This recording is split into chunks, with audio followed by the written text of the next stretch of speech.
The capital நேயர்களுக்கு வணக்கம். நான் உங்கள் நிரஞ்சன். இந்தியாவோட பேரை மாத்த போறாங்க. இதை கேட்கும் போது உங்களுக்கு அதிர்ச்சியா இருக்குல்ல?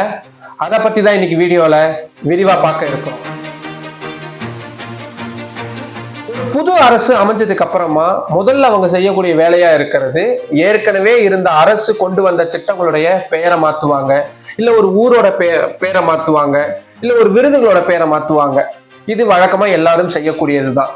இதுல பாரதிய ஜனதா கட்சி குறிப்பா இஸ்லாமியர்கள் பெயர்கள் எங்கெங்கெல்லாம் இருக்கோ அந்த பெயர்களை மாற்றத வழக்கமா வச்சிருந்தாங்க. அதே மாதிரி ஆங்கிலேயர்கள் வைத்த சில முக்கியமான திட்டங்களுக்கான பெயர்களை மாற்றக்கூடியதையும் அவங்க வழக்கமா வச்சிருந்தாங்க.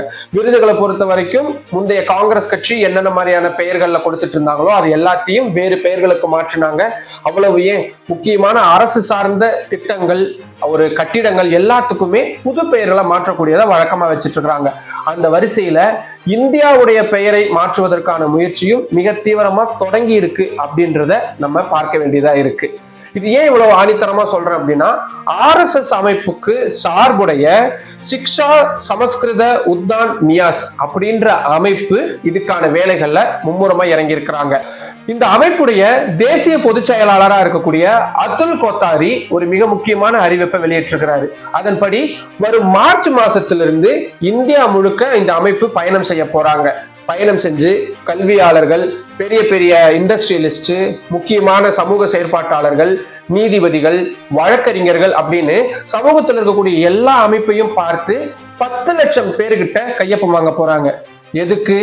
இந்தியாவுடைய பெயரை மாற்றணும், இந்தியாவுடைய பெயரை பாரத் அப்படின்னு மாற்றணும் அப்படின்ற நோக்கத்துக்காக தான். இதுக்காக இவங்க சந்திக்கக்கூடிய ஆட்கள் கிட்ட மகாபாரதம், வேதங்கள், உபனிஷதங்கள், புராணங்கள் இதுல எல்லாத்திலுமே பாரத் அப்படின்ற பெயர் தான் இடம்பெற்றிருக்கு.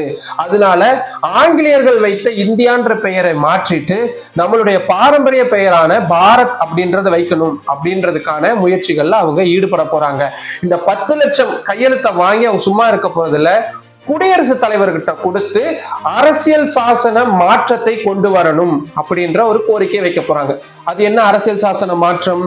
அதுதான் நம்மளுடைய இந்திய அரசியல் சாசனத்துடைய முதல் ஆர்டிகல். அதுல மிக தெளிவா சொல்லியிருக்காங்க, இந்தியா எனப்படும் பாரதம் பல மாநிலங்கள் ஒன்றிணைந்த ஒன்றியம் ஆகும் அப்படின்றத குறிப்பிட்டிருக்காங்க. அதாவது ஆர்டிகல் 1 சொல்லக்கூடியது, India that is Bharat shall be a union of states. இதுதான் சொல்லப்பட்டிருக்குது.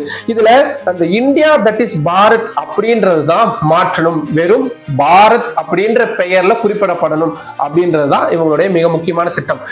இந்த திட்டத்திற்கு RSS அமைப்புடைய நேரடியான ஆதரவும் கிடைச்சிருக்கு. அந்த அமைப்புடைய பொதுச் செயலாளராக இருக்கக்கூடிய தாத்தேத்ரியா எசபெல்லா அப்படின்றவரு வெளிப்படையான ஆதரவு தெரிவிச்சிருக்கிறாரு.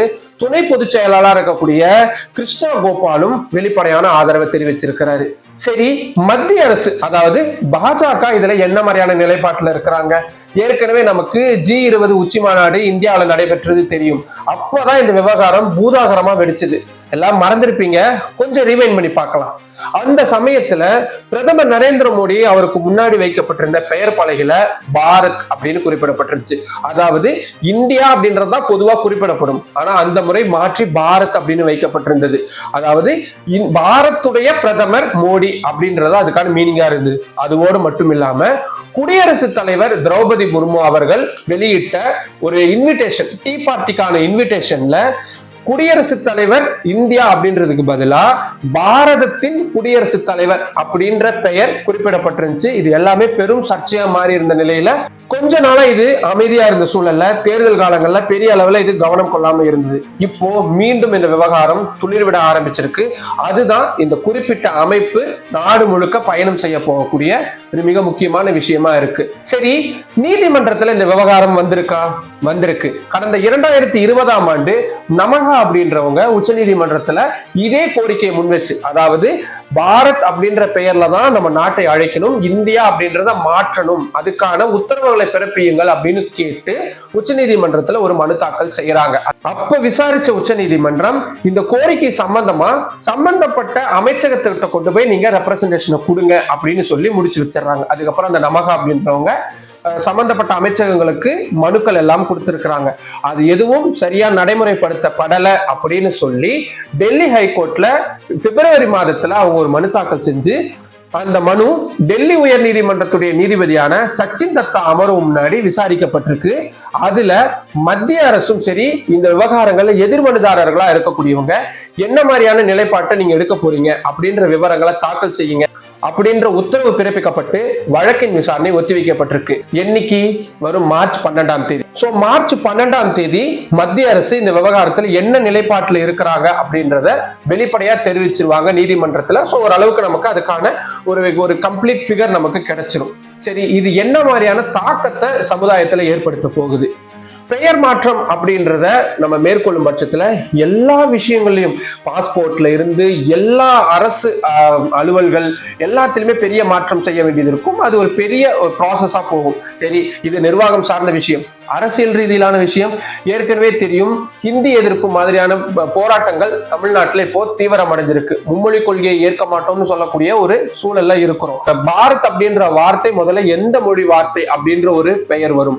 இதுல இன்னும் சில பேரு இந்துஸ்தானம் அப்படின்ற பெயரையும் வைக்கணும்.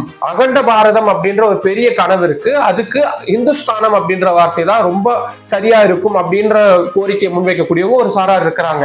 இந்த பாரத் அப்படின்ற வார்த்தையை தென் மாநிலங்கள்ல இருக்கவங்க எப்படி ஏத்துக்குவாங்க? இந்த அரசியல் சாசன திருத்தத்தை எந்த அளவுக்கு சுலபமா செய்ய முடியும்? ஏன்னா ஆர்டிகல் 1ல இருக்கக்கூடிய இந்த விஷயங்களை மாற்றுறது அப்படின்றது அவ்வளவு சுலபமானது கிடையாது. அதுக்கு லாங் ப்ராசஸ் இருக்கும். மாநில அரசுகளுடைய ஒத்துழைப்பு அப்படின்றது தேவைப்படும். இருக்கக்கூடிய முக்கியமான அமைப்புகளுடைய ஒத்துழைப்பு அப்படின்றது தேவைப்படும். நீதிமன்றங்கள் இந்த விவகாரம் போகும். இப்ப இருக்கக்கூடிய பாரதிய ஜனதா கட்சி அரசு மைனாரிட்டி அரசா இருக்கக்கூடிய சூழல்ல இந்த பாரத் அப்படின்ற பெயர் மாற்றக்கூடிய விவகாரத்தை அவங்க எந்த அளவுக்கு எடுத்துட்டு போவாங்க? இது சமுதாயத்துல இல்ல நாட்டுல என்ன மாதிரியான தாக்கத்தை ஏற்படுத்தும்? இதெல்லாம் பெரிய விவாதத்துக்குள்ளான விஷயம். ஆனா இப்படி ஒரு சம்பவம் தொடங்கி இருக்கு அப்படின்றத பதிவு பண்ண வேண்டியது ரொம்ப ரொம்ப முக்கியமான விஷயம். அதைத்தான் இந்த வீடியோல நம்ம செஞ்சிருக்கிறோம். இதை பார்த்துக்கிட்டு இருக்கக்கூடிய பார்வையாளர்கள் நிறைய பேருக்கு இந்த பாரத் அப்படின்ற பெயரை மாற்றணுமா வேண்டாமான்ற நிறைய கேள்விகள் எழும். அரசியல் ரீதியிலான தர்க்கங்கள் எல்லாம் ஒரு பக்கம் இருக்கட்டும். உங்களுக்கு என்ன தோணுது?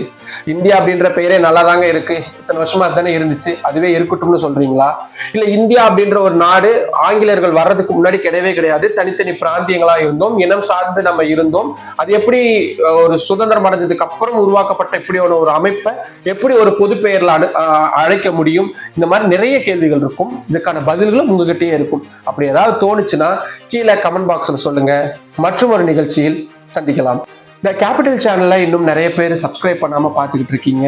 உங்களுடைய ஆதரவின் அடிப்படையில மட்டும்தான் இந்த சேனல் ரன் ஆகிக்கிட்டு இருக்கு. இது தனிப்பட்ட முறையில என்னால நடத்தப்படக்கூடிய சேனல். இதுக்கு பொருள் உதவியோ நிதி உதவியோ எதுவுமே கிடையாது. எனக்கு கிடைக்கக்கூடிய சின்ன சின்ன வருமானங்களை வச்சு இந்த சேனலை ரன் பண்ணிட்டு இருக்கிறேன். டெல்லியில இருந்து தமிழ்ல இயங்கக்கூடிய முதல் யூடியூப் சேனலா இருக்கு.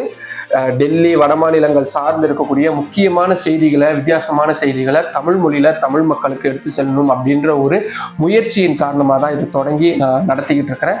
உங்களுடைய ஆதரவு அதிக அளவில் இருந்தால்தான் என்னால் தொடர்ந்து இந்த சேனலை நடத்த முடியும். உங்களுடைய ஆதரவை இன்னும் அதிகமாக எதிர்பார்த்து காத்திருக்கிறேன். நன்றி.